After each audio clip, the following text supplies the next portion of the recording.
We got buffed, by the way. Hello, Exiles, and welcome to another iteration of Thank God the build didn't get nerfed.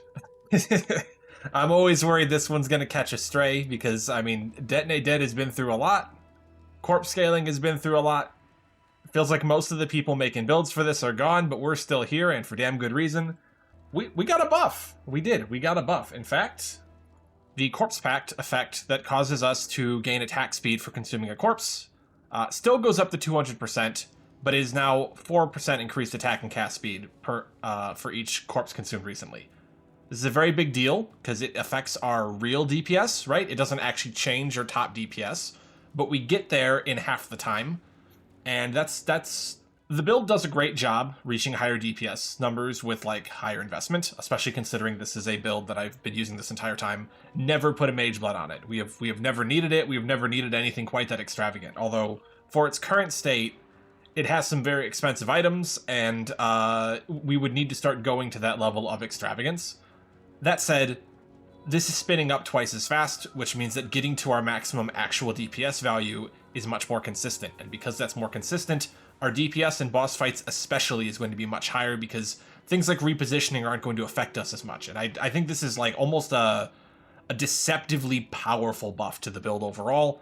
Probably results in like I said, real DPS, not just POB DPS, but real DPS has gone up very significantly because of that. So now we come over here to the POB and we talk about what actually makes the build work. I've been through this so many times, I've enjoyed it every time.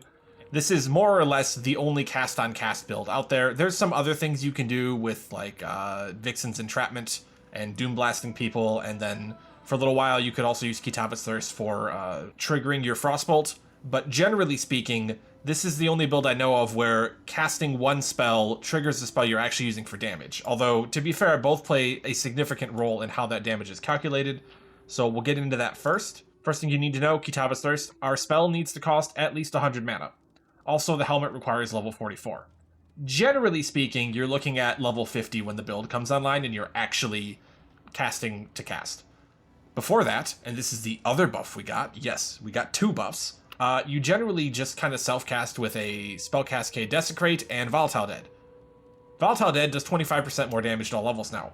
That's going to feel amazing, alright? Tremendously good, very powerful, very nice change to just the whole leveling process, because even when we switch to Kitava's Thirst, we are still using Volatile Dead in our Link setup at first. Eventually, we switch to Detonate Dead of Chaining because it scales so hard if you're actually investing highly into your corpse life aspect, which is what we do.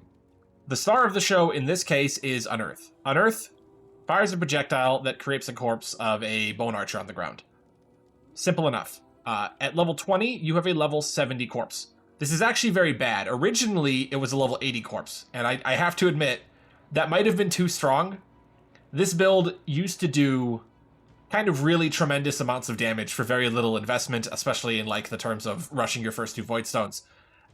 I would never have admitted at the time that was maybe too good, but in retrospect, I kind of have to give it to him. That's okay though, because when they nerfed Unearth, they also improved the after level 20 scaling, so you get another 2 corpse levels for every level over. Because of this, corpse levels on Unearth are king. Even though Detonate Dead of Chain Reaction is doing our damage, we don't care, because honestly, Detonate Dead of Chain Reaction has a really poor base damage.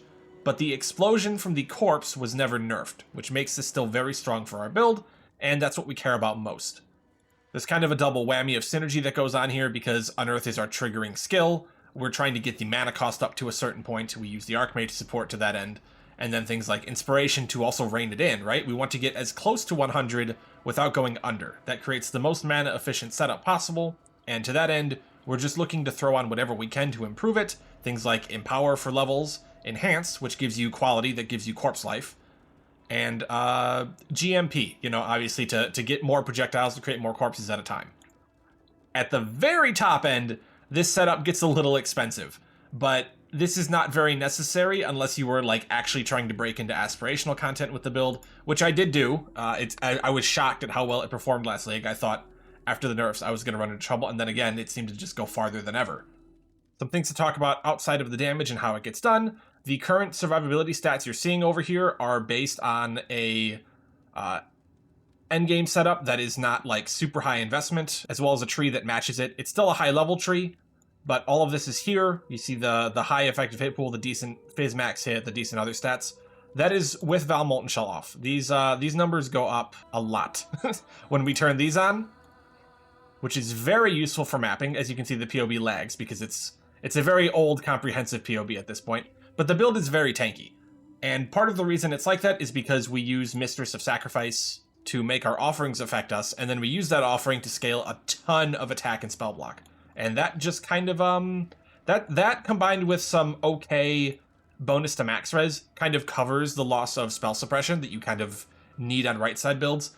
And honestly, technically we kind of got a buff there too, because spell suppression got globally nerfed, which I'm not happy about, right? I don't want to smile at other people's misfortune, but it definitely helps this build a bit more. The weapon we shoot for in this build is very, I don't want to say easy to make, but it's relatively easy to make. It's mostly a case of getting an Oscillating Scepter, which saves us some points on the tree by giving us Elemental Overload, and getting minion damage with +1 to all level of physical spell skill gems. Of course, we are looking to scale Unearth, not our Detonate Dead. And then being able to purge the suffixes and crafting on Multi-Mod, Trigger, and in this case I use Cast Speed. The reason why this is so important, and cannot be really overstated, is Trigger opens up what makes our block contiguous, right? That trigger constantly happening on Bone Offering, plus the fact that we're always putting corpses on the ground, means that we always have that block bonus 100% of the time. That's very good. What's also great is we can add other things to this, like we can anoint for an extra curse, and run 2 curses to absolutely dumpster our enemies' resistances. That's another way to give us a bunch of damage from our weapon slot, kind of in an offhand way. And these are the 3 skills that we use there. Additionally, we run Eternal Blessing with Determination. We also have Shield Charge and faster attacks. Because we get so much attack speed, in addition for consuming corpses, not just cast speed, we can run Shield Charge and make the build very zippy fast in mapping. Eternal Blessing goes with Damnation because we need to keep our mana unburdened, and because fire damage spells, for whatever reason, don't really have a great primary aura to go after, so we just go for Determination, which lets us get our Fizz defenses up very high, at least for this kind of a build. We also run Arcanist Brand with Desecrate and Spell Cascade. Later on, you can put an Empower in this to get the Desecrate corpses up to higher level. This matters mostly in like boss situations because the level of the corpses will always match the area. This is like what that means is, unless you're doing, I want to say, Ubers, you only ever have to go to 85. And even then, I think 86 is the hard cap overall. You will never have to go to a higher level Desecrate to get its full benefit than when it's giving you level 86 corpses. After that, we round things out with the Flame Dash, a Val Molten Shell, and then an Arrogance Clarity. And the reason Arrogance Clarity is here is because A, it reserves a little bit of life, right? It's a very low level Clarity, but what this does is it reserves a little bit of life. And on the tree, I don't currently have it set up for this tree setup. You go over here, you take Sovereignty to improve the effectiveness of your auras, and then also this Mastery, which will give you another +1 to all maximum elemental resistances, which is obviously very beneficial to the build. It also gives us Clarity for use with a Watcher's Eye mod that is incredibly useful for this build in maintaining the mana. 13% chance to recover 10% of mana when you use a skill while affected by Clarity. I have this with reduced extra damage taken from critical strikes on Determination, because crit reduction is another stat that we chase. So that Clarity mod, and very specifically this Mana Mastery, 10% chance to recover 10% of mana when you use a skill. These are kind of the base points of the engine that we use to keep our mana going. For a long time, we would seek out a pair of... Oops. I actually need to change this. It's happening live. Those are boots. We'd seek out a pair of Ritual Gloves, specifically the Nexus base or Aetherwind, which is like the lower level version of it. And this gives you a chance to pay when you pay a skill cost to refund that much mana, which is tremendously good. Even the reduced maximum mana is very useful because it helps us control the mana cost of our Unearth. And in fact, I have to alter some things in the POB. Don't let me forget. I'm counting on you to get that back up to 100 so it doesn't look incorrect. But for a while, we would actually cut these gloves and we'd go after something else in our glove slot so that we could free up our amulet. And that's another thing I need to fix. I'm lazy.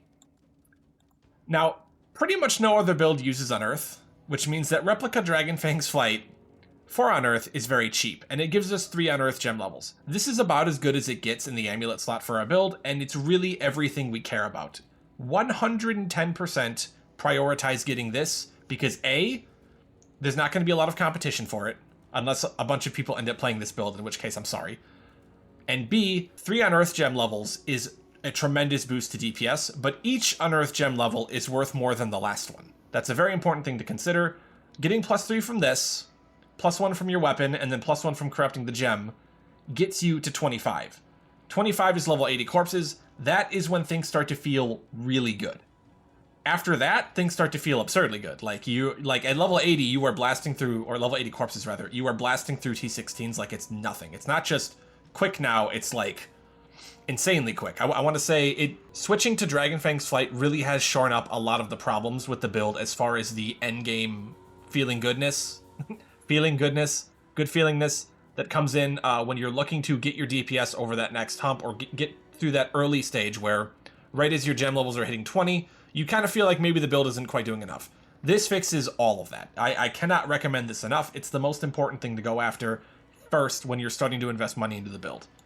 And anyway, the whole point of this is that the old amulets that we used the specific essence mod that matched the clarity mod and the mastery. The reason why we're able to switch away from this, and this is another change to the build from last league, is we now pick up essence extraction to buff our mana flasks. And we actually just straight up, and this is another thing to change because I am a mess, we now go for a Flagellant's Eternal Mana Flask. Flagellant gives you gain 3 charges when you are hit by an enemy. The Mana Flask is already kind of something we keep around because our mana can do crazy fluctuation things. It's like a heart rate monitor of someone who is having a very severe panic attack at times. This is the best thing you can hope for because this fixes the issue in a way that nothing else really can of having mana issues during a boss fight. They go away. They're gone. That if you've ever played the build and you thought, oh, I can't stand the way sometimes I run out during a boss, no, that's gone now. The flagellant tech on the mana flask fixed our mana in a big way that opened up the amulet slot and basically just streamlined everything in the build after a certain point. Now, the POB is kind of the darling of the build guide at this point. I have everything kind of set up here. I even have like your level 50 unearth links for when it's just a 4 link. I have your pre-chaining set up for before you have your alternate detonate dead. These are all basic things to help you get through your leveling. It's all detailed here in my very large detailed notes section that goes all the way to the end stuff. We have some new additions now, like the high investment section. Something that I actually took the build to before. I have my gear set from when I did that right here to show you as well, and a new skill tree to match it. Oops. And in addition to this new tree and setup for the high investment section, I have added a section here for calculating unearthed corpse life. Currently, we have level 88 corpses, which means that our corpse life should actually be a whopping... Oh, fair warning, this does assume you have a level 4 enhance. A whopping 111,298. Okay, there was a bit of a cut there because I broke everything in the calculations, but this a bit more shows off what the DPS is actually supposed to be at with like the current gear setup. The current the current count is a little higher because this is accounting for the brand being up and doing everything it's supposed to, as well as being very strong. This accounts for the more expensive version having an awakened GMP to give us another corpse coming down, which increases the amount of corpses out, so the amount of detonate deads going at once is higher. It gets to a decent number, and this is why that buff to Corpse Pact is actually so important. Getting up to full speed is a big part of our damage. In fact, if I cut this out, we lose probably 2/3 of our damage. Corpse Pact is everything. It's the engine that makes the build go. It's why we get so much power for general investment. So that's kind of the rundown on the new kind of high investment side of the tree. If you want to take the build into aspirational content, you can. The option is there. I'm not going to say it's the best, but I am going to say it was way better for it than I expected. So I'm happy to include it into the build. Okay, so you've seen the high investment stuff, but what about lower investment? What about when the build isn't quite so up to snuff, right? It needs to perform at a reasonable budget for a league starter in tier 16s. So I'm going to do what I usually do to assuage those fears and transition over real quick. Welcome back to the game. This is my level 29 Unearth. This is a level 1 Unearth with 0 quality. It is now a level 9 Unearth. The value of the corpses in this gem are basically garbage. They're level 39 corpses, alright? You're seeing this stuff in Act 4. And this is a tier 16 rare Toxic Sewer. Let's not softball this. Let's go ahead and make sure we're using a legitimate Atlas tree here. I think this is beyond even. Maybe get a chance to show off a little bit of the tank. So in practice, you want to keep your stuff going. Currently, I have my Merc with me. I probably should have benched the Merc, but the Merc honestly does not do that much. I almost leveled up the gem. As you can see, even with like all of our damage pretty much nuked from orbit, the build still clears fine. And the reason for that is actually pretty funny. The enemy corpses are also getting exploded. If the enemy corpses are getting exploded, our DPS in clear kind of doesn't care about Unearth, right? We're actually just kind of walking through everything and murderizing them all.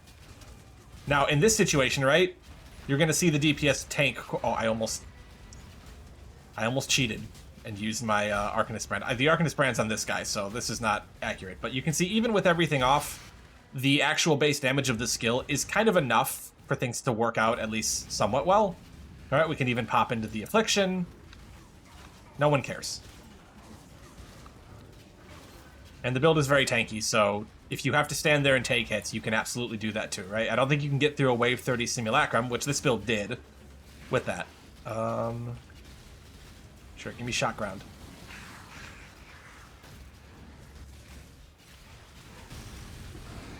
No, you saw a corpse from a mob explode in there, and his HP disappear.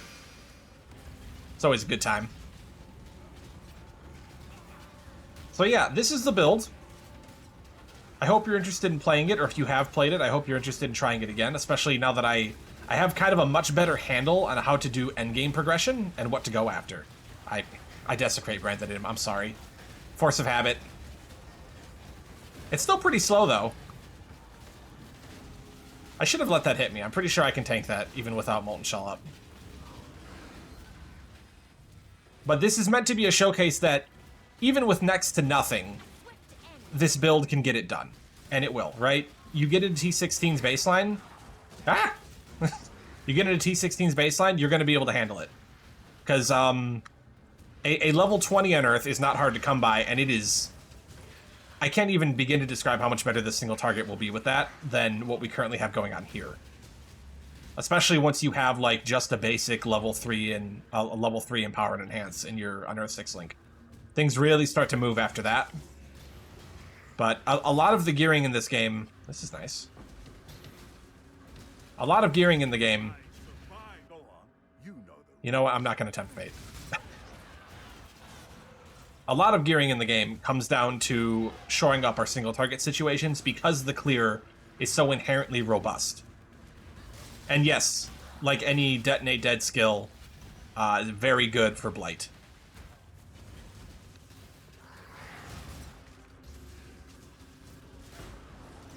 This is important to mention, though, I don't actually have any significant source of energy shield recovery. The energy shield just works because having this much block is very powerful, and I honestly don't know why else. I couldn't tell you.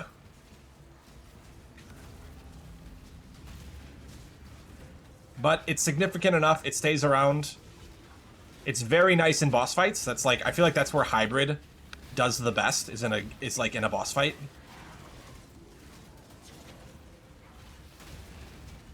Did it again. I put down Desecrate Brand.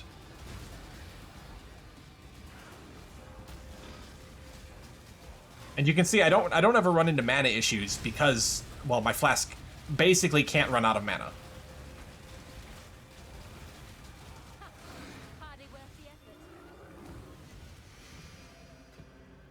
In here anyway. Bunch of garbage.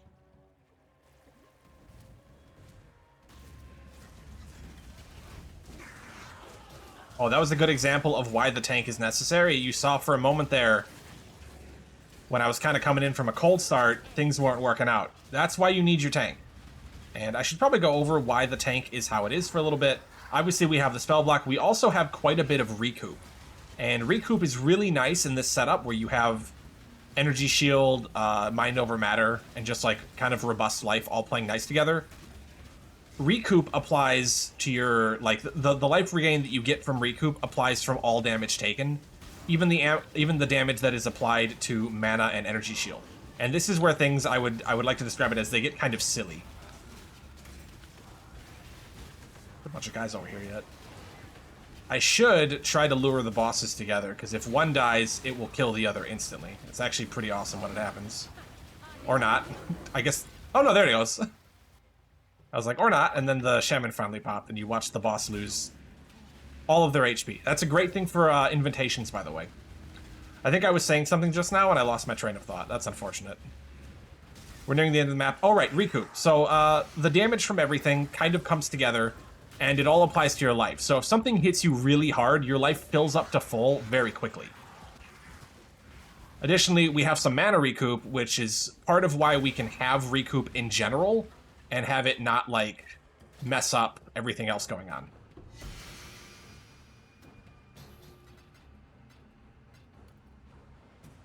Anyway, that's the map. Hope you enjoyed. There should have been some footage on the side showing me doing like a T17 Katarina, and I believe just like a rare Eater of Worlds to kind of show the build's general performance when it's actually doing everything correctly, more or less. And those what you saw there is, it's going to get better. The buffs really do mean something in that regard. Beyond this, we have a very nice section here for gearing concerns. Anything that you run into, anything you need to know, just a whole bunch of stuff on what's what and why is why, as well as some insights on like what you want to prioritize. For instance, the shield slot is a rare item, but it's a rare item that you want to look for very specific stats on. The weapon is rather specific and kind of deterministic. The amulet has now become very deterministic as well. The gloves have become not something you have to worry about at all. We used to go for like a temple mod, now it's just the simple Nexus gloves, because we get so much from our amulets, the temple mod on gloves is really not worth that much. Technically, you could still get the chill damage temple mod on Nexus gloves. That would be very expensive, but I will be very impressed if you do it, and it will be like 50% increased damage added onto the build at the cost of nothing else, which is a great pickup. One last thing to note, some things that you want to consider, especially if you are going to play this build. You need to get a tiny bit of cooldown reduction because of the way the Path of Exile servers kind of calculate triggers. You can get this on your boots very easily with an Eldritch Implicit. That's one of the cheapest ways to do it. You can also craft it onto your belt, which is possibly an even easier way to do it. Kind of dealer's choice in that regard, right? I have that section listed right here in case you forget it. It is in the notes. And last but not least, keep an eye out for the graphs, because in, I believe it was Affliction League, there was some very nice stats you could roll on your various charms, right? That would give you very, very nice bonuses to like corpse life. The graphs roll stats in addition to giving us new abilities, so it's very possible that there will be a corpse-related graph that we can use to push this build to an even higher ceiling than before. In fact, the more I've thought about that in particular, the more I felt that maybe I will not be starting a different... I'm going to be league starting this. I have to. I really have to. I can't avoid it. Keeps reeling me back in. That's the build again. I don't know how many times I've done this now. I'm sure there's things I've forgotten. That's why the notes section exists. Every question is answered here, so I hope you enjoyed the league as much as I probably will, and never forget the corpse explosion does not work with spell damage, alright? It's right here in the notes. Don't make that mistake. I've had a lot of people complain about the build's damage, and they were scaling spell damage. Don't do that. Fire damage, elemental damage, area damage, and minion damage. Perfect. Especially for this build, because we take this. Anyway, that's the build. I hope you enjoyed. I hope you give it a try, or at the very least, you leave a like on the video for learning about some tech that you didn't know. Feel free to leave comments down below if you have any questions. I always come back to these build guide videos, especially to see what people are asking about or have to say. I'm sure there's a lot of things that need to be cleared up because, quite frankly, there's more and more to talk about with this build every time I re-up the guide, and I'm always worried, because if I talked about everything, I'd be here for like 2 hours, and no one really wants that. Also, it's all in the notes section, all right? Trust the POB. It's all there. Again, this is the one type of video where I always come down and I read the comments and I reply if people have questions, so I'll help you out. Don't worry about it. Anyway, have a good one, Exiles. See you on Halloween.